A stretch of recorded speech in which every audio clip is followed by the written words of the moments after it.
लोकसभा के स्पीकर आदरणीय श्री ओम बिरला जी, राज्यसभा के उपसभापति श्री हरिवंश जी, माननीय सांसदगण, सभी वरिष्ठ जनप्रतिनिधि, विशिष्ट अतिथि, अन्य सभी महानुभाव और मेरे प्यारे देशवासियों, हर देश की विकास यात्रा में कुछ पल ऐसे आते हैं जो हमेशा के लिए अमर हो जाते हैं।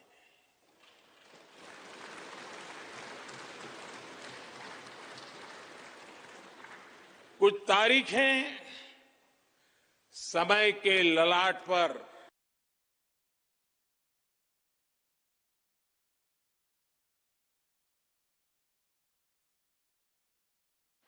आज 28 मई 2023 का ये दिन ऐसा ही शुभ अवसर है।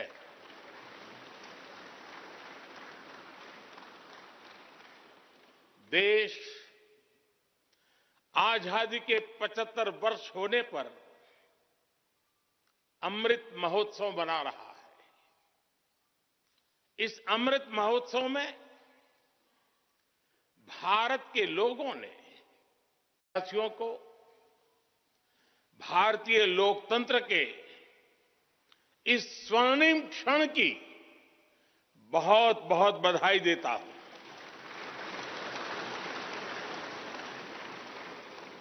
साथियों, ये सिर्फ एक भवन नहीं है,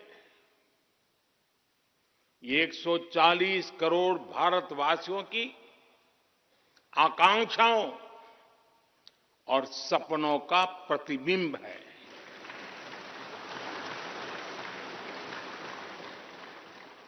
ये विश्व को भारत के दृढ़ संकल्प का संदेश देता हमारे लोकतंत्र का मंदिर है।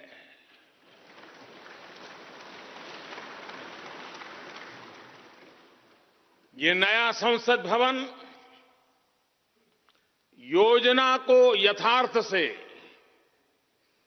नीति को निर्माण से, इच्छा शक्ति को क्रिया शक्ति से, संकल्प को सिद्धि से जोड़ने वाली अहम कड़ी साबित होगा। ये नया भवन हमारे स्वतंत्रता सेनानियों के सपनों को साकार करने का माध्यम बनेगा। ये नया भवन आत्मनिर्भर भारत के सूर्योदय का साक्षी बनेगा।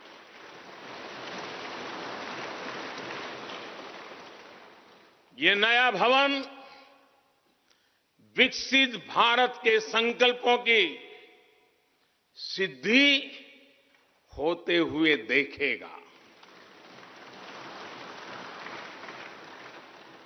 ये नया भवन नूतन और पुरातन के सह अस्तित्व का भी आदर्श है। साथियों, नए रास्तों पर चलकर ही नए प्रतिमान गढ़े जाते हैं।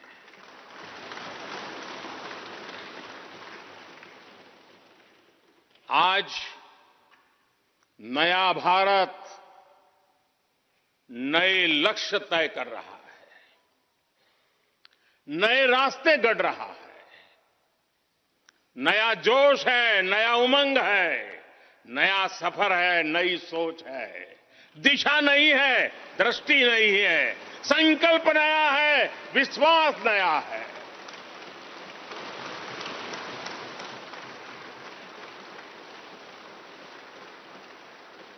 और आज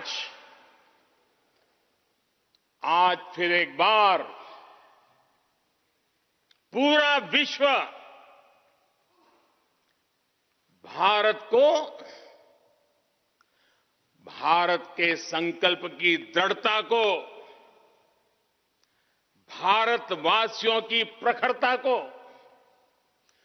भारतीय जनशक्ति की जिजीविषा को आदर और उम्मीद के भाव से देख रहा है।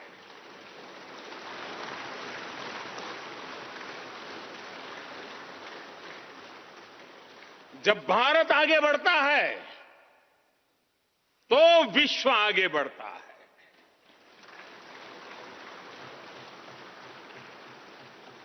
संसद का ये नया भवन भारत के विकास से विश्व के विकास का भी आह्वान करेगा।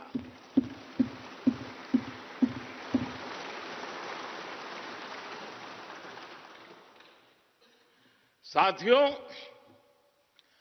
आज इस ऐतिहासिक अवसर पर कुछ देर पहले संसद की इस नई इमारत में पवित्र सेंगोल की भी स्थापना हुई है।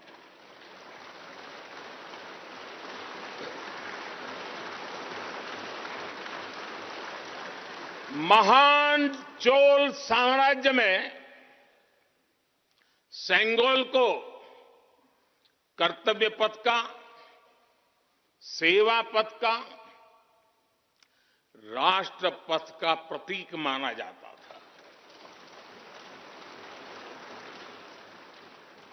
राजा जी और आदीनम के संतों के मार्गदर्शन में यही सेंगोल सत्ता के हस्तांतरण का प्रतीक बना था। तमिलनाडु से विशेष तौर पर आए हुए आदीनम के संत आज सुबह संसद भवन में हमें आशीर्वाद देने उपस्थित हुए थे। मैं उन्हें पुनः श्रद्धापूर्वक नमन करता हूं। उनके ही मार्गदर्शन में लोकसभा में ये पवित्र सेंगोल स्थापित हुआ है। पिछले दिनों मीडिया में इसके इतिहास से जुड़ी बहुत सारी जानकारी उजागर हुई है। मैं इसके विस्तार में नहीं जाना चाहता हूं, लेकिन मैं मानता हूं ये हमारा सौभाग्य है कि इस पवित्र सेंगोल को हम उसकी गरिमा लौटा सके हैं, उसकी मान मर्यादा लौटा सके हैं। जब भी इस संसद भवन में कार्यवाही शुरू होगी, ये सेंगोल हम सभी को प्रेरणा देता रहेगा। साथियों, भारत एक लोकतांत्रिक राष्ट्र ही नहीं बल्कि लोकतंत्र की जननी भी है, मदर ऑफ डेमोक्रेसी भी है। भारत आज वैश्विक लोकतंत्र का भी बहुत बड़ा आधार है। लोकतंत्र हमारे लिए सिर्फ एक व्यवस्था नहीं, एक संस्कार है, एक विचार है, एक परंपरा है। हमारे वेद हमें सभाओं और समितियों के लोकतांत्रिक आदर्श सिखाते हैं। महाभारत जैसे ग्रंथों में गणों और गणतंत्रों की व्यवस्था का उल्लेख मिलता है। हमने वैशाली जैसे गणतंत्रों को जीकर दिखाया है। हमने भगवान बसवेश्वर के अनुभव मंटपा को अपना गौरव माना है। तमिलनाडु में मिला 900 ईस्वी का शिलालेख आज भी हर किसी को हैरान कर देता है। हमारा लोकतंत्र ही हमारी प्रेरणा है, हमारा संविधान ही हमारा संकल्प है। इस प्रेरणा, इस संकल्प की सबसे श्रेष्ठ प्रतिनिधि अगर कोई है तो ये हमारी संसद है। और ये संसद देश की जिस समृद्ध संस्कृति का प्रतिनिधित्व करती है, उसका उद्घोष करती है। शेते निपद्यमानस्य, शेते निपस्य मानस्य चराति चर्त भगः चरैवेति चरैवेति चरैवेति। कहने का तात्पर्य, जो रुक जाता है उसका भाग्य भी रुक जाता है, लेकिन जो चलता रहता है उसी का भाग्य आगे बढ़ता है, बुलंदियों को छूता है। और इसलिए चलते रहो, चलते रहो। गुलामी के बाद हमारे भारत ने बहुत कुछ खोकर अपनी नई यात्रा शुरू की थी। वो यात्रा कितने ही उतार चढ़ावों से होते हुए, कितनी ही चुनौतियों को पार करते हुए आजादी के अमृत काल में प्रवेश कर चुकी है। आजादी का ये अमृत काल विरासत को सहेजते हुए विकास के नए आयाम गढ़ने का अमृत काल है। आजादी का ये अमृत काल देश को नई दिशा देने का अमृत काल है। आजादी का ये अमृत काल अनंत सपनों को, असंख्य आकांक्षाओं को पूरा करने का अमृत काल है। इस अमृत काल का आह्वान है, इस अमृत काल का आह्वान है मुक्त मातृभूमि को, मुक्त मातृभूमि को नवीन पान चाहिए, नवीन पर्व के लिए नवीन प्राण चाहिए। मुक्त गीत हो रहा, मुक्त गीत हो रहा नवीन राग चाहिए, नवीन पर्व के लिए नवीन प्राण चाहिए।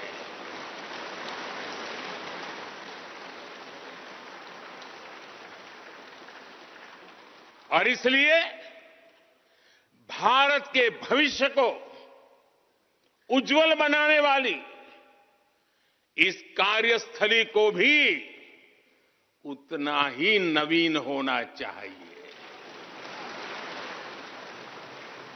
आधुनिक होना चाहिए। साथियों, एक समय था जब भारत दुनिया के सबसे समृद्ध और वैभवशाली राष्ट्रों में गिना जाता था। भारत के नगरों से लेकर महलों तक, भारत के मंदिरों से लेकर मूर्तियों तक, भारत का वास्तु भारत की विशेषज्ञता का उद्घोष करता था।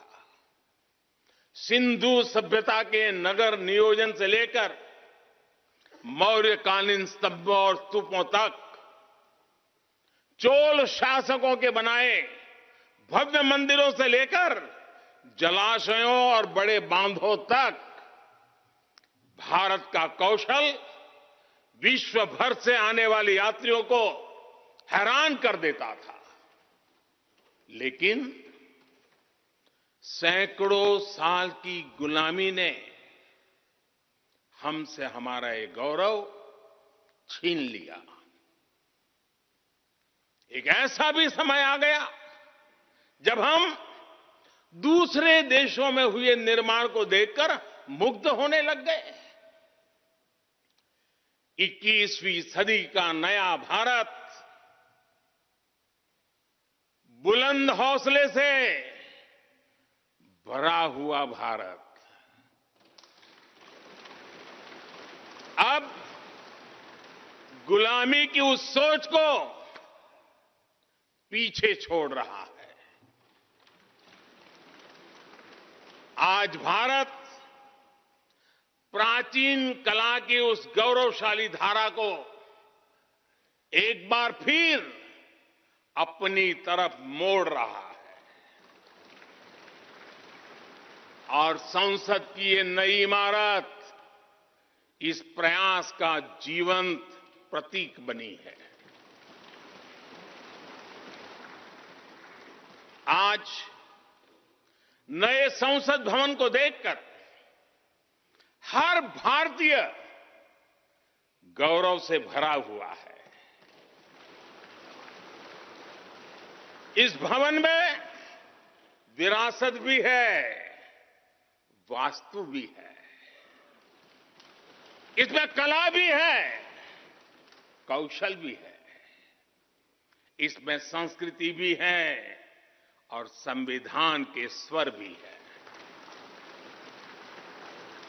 आप देख रहे हैं कि लोकसभा का आंतरिक हिस्सा, यहां भी देखिए, यहां भी देखिए, राष्ट्रीय पक्षी मोर पर आधारित है।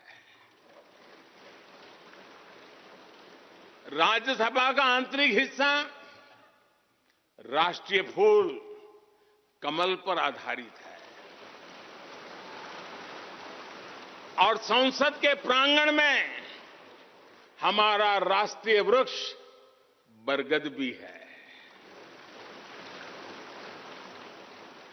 हमारे देश के अलग अलग हिस्सों की जो विविधता है, इस नए भवन ने उन सबको समाहित किया है। इसमें राजस्थान से लाए गए ग्रेनाइट और बलुआ पत्थर लगाए गए हैं। ये जो लकड़ी का काम आप देख रहे हैं ना, वो महाराष्ट्र से आई है। यूपी में भदोही के कारीगरों ने इसके लिए अपने हाथ से कालीनों को बुना है। एक तरह से इस भवन के कण कण में हमें एक भारत श्रेष्ठ भारत की भावना के दर्शन। साथियों, संसद के पुराने भवन में सभी के लिए अपने कार्यों को पूरा करना कितना मुश्किल हो रहा था, ये हम सभी जानते हैं। टेक्नोलॉजी से जुड़ी समस्याएं थी, बैठने की जगह से जुड़ी चुनौती थी। इसलिए ही बीते 1.5-2 दशकों से ये चर्चा लगातार हो रही थी कि देश को एक नए संसद भवन की आवश्यकता है। और हमें ये भी देखना होगा कि आने वाले समय में सीटों की संख्या बढ़ेगी, सांसदों की संख्या बढ़ेगी, वो लोग कहां बैठते हैं? और इसलिए ये समय की मांग थी कि संसद की नई इमारत का निर्माण किया जाए। और मुझे खुशी है कि भव्य इमारत आधुनिक सुविधाओं से पूरी तरह लैस है। आप देख रहे हैं कि इस समय भी इस हॉल में सूरज का प्रकाश सीधे आ रहा है, बिजली कम से कम खर्च हो, हर तरफ लेटेस्ट टेक्नोलॉजी वाले गैजेट्स हों, इन सभी का इसमें पूरा ध्यान रखा गया है। साथियों, आज सुबह ही मैं इस संसद भवन को बनाने वाले श्रमिकों के एक समूह से मिला हूं। इस संसद भवन ने करीब 60,000 श्रमिकों को रोजगार देने का भी काम किया है। उन्होंने इस नई इमारत के लिए अपना पसीना बहाया है। मुझे खुशी है कि इनके श्रम को समर्पित एक डिजिटल गैलरी भी संसद में बनाई गई है और विश्व में शायद ये पहली बार हुआ होगा। संसद के निर्माण में अब उनका योगदान भी अमर हो गया है। साथियों, कोई भी एक्सपर्ट अगर पिछले 9 वर्षों का आकलन करे तो पाएगा कि ये 9 साल भारत में नव निर्माण के रहे हैं, गरीब कल्याण के रहे हैं। आज हमें संसद की नई इमारत के निर्माण का गर्व है, तो मुझे पिछले 9 साल में गरीबों के 4 करोड़ घर बनने का भी संतोष है। आज जब हम इस भव्य इमारत को देखकर अपना सर ऊंचा कर रहे हैं, तो मुझे पिछले 9 साल में बने 11 करोड़ शौचालयों का भी संतोष है, जिन्होंने महिलाओं की गरिमा की रक्षा की, उनका सर ऊंचा कर दिया।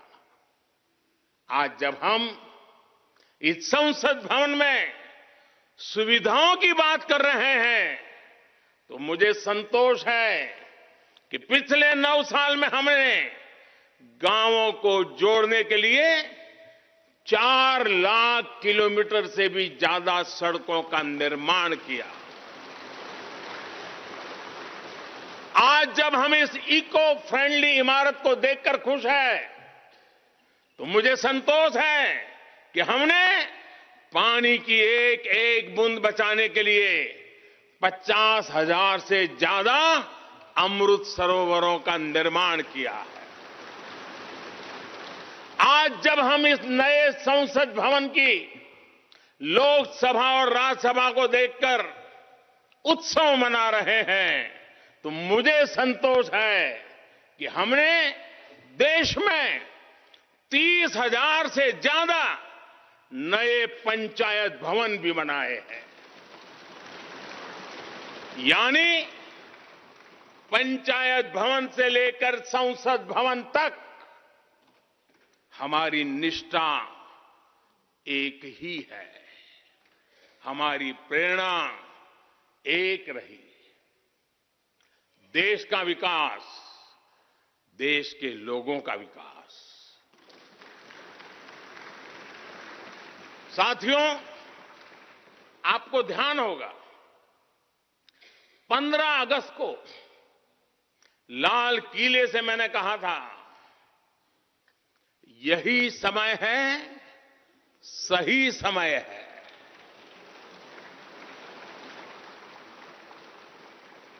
हर देश के इतिहास में ऐसा समय आता है जब देश की चेतना नए सिरे से जागृत होती है। भारत में आजादी के 25 साल पहले, 47 के पहले 25 साल याद कीजिए, आजादी के 25 साल पहले ऐसा ही समय आया था। गांधी जी के असहयोग आंदोलन ने पूरे देश को एक विश्वास से भर दिया था। गांधी जी ने स्वराज के संकल्प से हर भारतवासी को जोड़ दिया था। ये वो दौर था जब हर भारतीय आजादी के लिए जी जान से जुट गया था।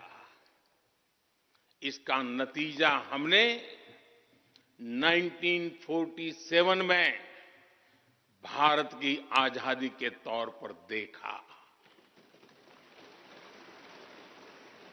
आजादी का ये अमृतकाल भी भारत के इतिहास का ऐसा ही पड़ाव है।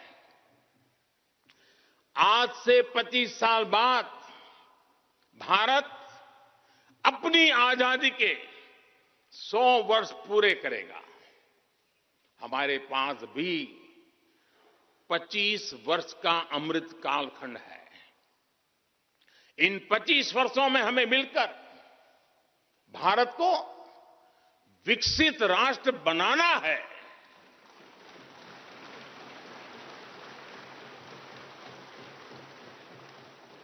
लक्ष्य बड़ा है, लक्ष्य कठिन भी है, लेकिन हर देशवासी को आज इसके लिए जी जान से जुटना ही है। नए प्रण लेने हैं, नए संकल्प लेने हैं, नई गति पकड़नी है। और इतिहास गवाह है कि हम भारतीयों का विश्वास सिर्फ भारत तक ही सीमित नहीं रहता। हमारी आजादी की लड़ाई ने दुनिया के बहुत सारे देशों में उस समय एक नई चेतना जागृत कर दी थी। हमारी आजादी की लड़ाई से भारत तो आजाद हुआ ही, साथ ही कई देश आजादी की राह पर चल पड़े। भारत के विश्वास ने दूसरे देशों के विश्वास को सहारा दिया था। और इसलिए भारत जैसा विविधता से भरा देश,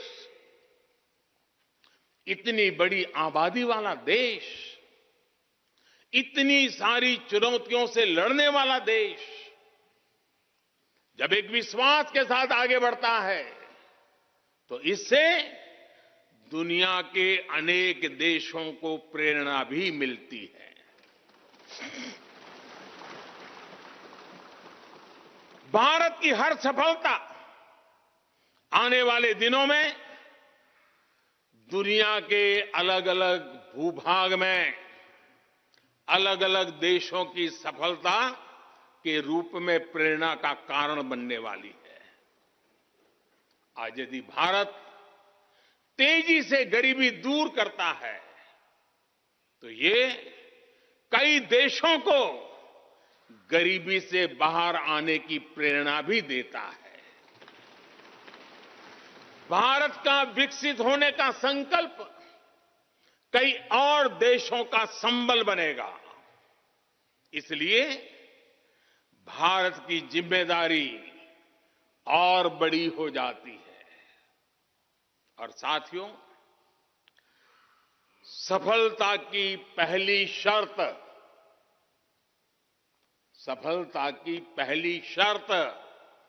सफल होने का विश्वास ही होती है। ये नया संसद भवन इस विश्वास को नई बुलंदी देने वाला है। ये विकसित भारत के निर्माण में हम सभी के लिए नई प्रेरणा बनेगा। ये संसद भवन हर भारतीय के कर्तव्य भाव को जागृत करेगा। मुझे विश्वास है इस संसद में जो जनप्रतिनिधि बैठेंगे वे नई प्रेरणा के साथ लोकतंत्र को नई दिशा देने का प्रयास करेंगे।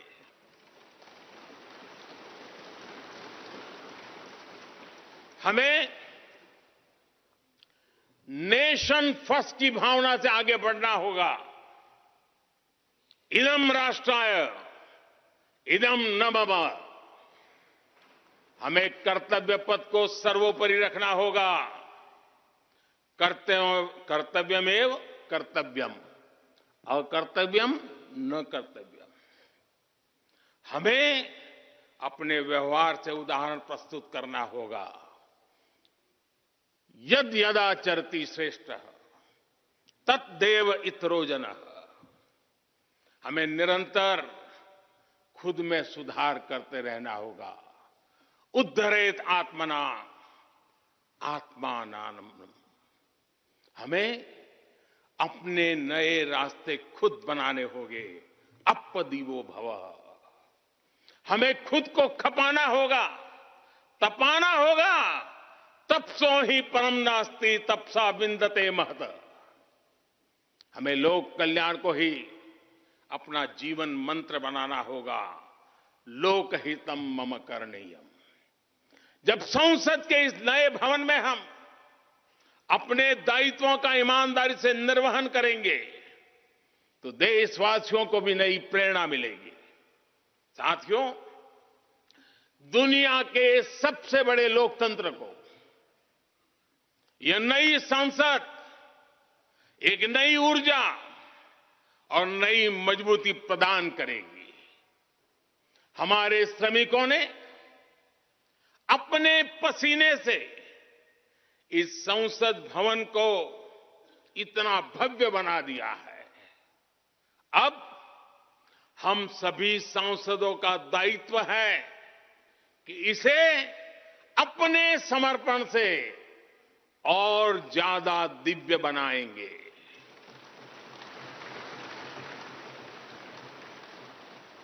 एक राष्ट्र के रूप में हम सभी 140 करोड़ भारतीयों का संकल्प ही इस नई संसद की प्राण प्रतिष्ठा है।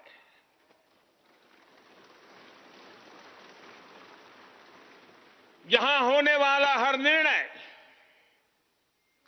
आने वाली सदियों को सजाने संवारने वाला है।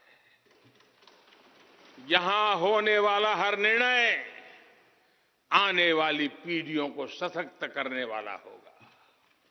यहां होने वाला हर निर्णय भारत के उज्ज्वल भविष्य का आधार बनेगा। गरीब, दलित, पिछड़ा, आदिवासी, दिव्यांग समाज के हर वंचित परिवार के सशक्तिकरण का, वंचितों को वरीयता का रास्ता यहीं से गुजरता है। इस नए संसद भवन की हर ईंट, हर दीवार, इसका कण कण गरीब के कल्याण के लिए समर्पित है।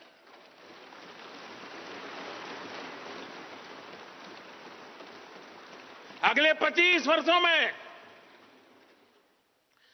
संसद के इस नए भवन में बनने वाले नए कानून भारत को विकसित भारत बनाएंगे।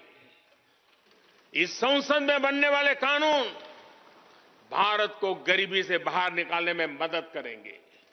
इस संसद में बनने वाले कानून देश के युवाओं के लिए, महिलाओं के लिए नए अवसरों का निर्माण करेंगे। मुझे विश्वास है संसद का यह नया भवन नए भारत के सृजन का आधार बनेगा। एक समृद्ध, सशक्त और विकसित भारत नीति, न्याय, सत्य, मर्यादा और कर्तव्य पथ पर और सशक्त होकर चलने वाला भारत। मैं समस्त भारतवासियों को नए संसद भवन की फिर से बहुत बहुत बधाई देता हूं। धन्यवाद।